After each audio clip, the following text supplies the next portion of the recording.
Bonsoir à tous, ce qu'on va faire c'est désactiver l'antivirus de Windows. Petit disclaimer, c'est hyper dangereux.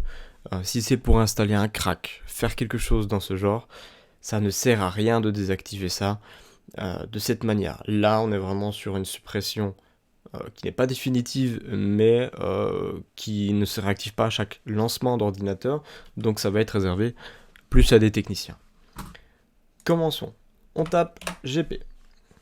Hop, je précise, ça marche uniquement sur Windows 10 Pro. Voilà. On va dans l'éditeur de stratégie de groupe local, donc on marque GP dans Cortana, voilà, puis on le trouve. On va ensuite, je vais vous l'agrandir, dans modèle d'administration. Dans modèle d'administration, il y a les composants Windows.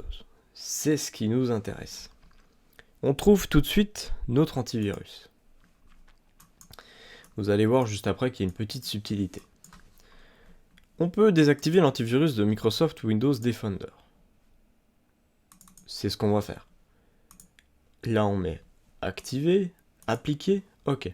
Il nous reste quelque chose à désactiver pour totalement désactiver l'antivirus. Et c'est la protection en temps réel.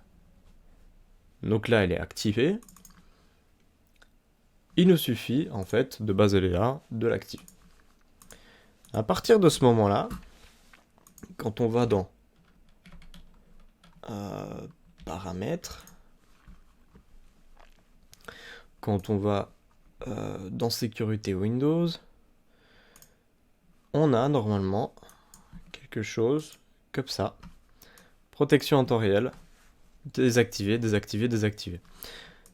Si ça ne fonctionne pas tout de suite, vous pouvez ouvrir un terminal et faire gp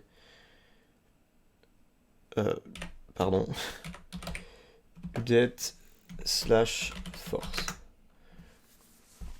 Ceci va mettre à jour la stratégie locale qu'on vient d'appliquer et en fait activer ce qu'on vient de faire.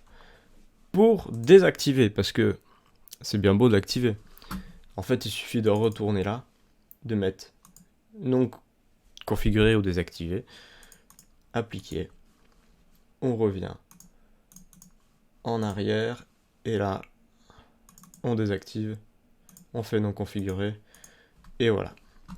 Donc là, si on lance un terminal qu'on fait un gp update /force,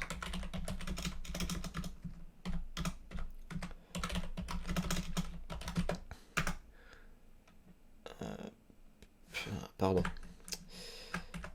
j'oublie tout le temps le P. Voilà, si on fait ça et qu'ensuite on retourne, alors ça va mettre un peu de temps. Voilà, si on retourne là-dessus, là je peux tout réactiver et ce qui nous intéresse, attendez, c'est là-dedans. J'ai tellement pas l'habitude. Voilà, tout est réactivé, il n'y a pas de souci. C'est tout pour ce tuto, j'espère que ça vous aura plu. C'est avant tout un tuto personnel pour savoir comment le refaire plus tard, même si en vérité je commence à avoir un petit peu l'habitude. Sur ce, à une prochaine, ciao.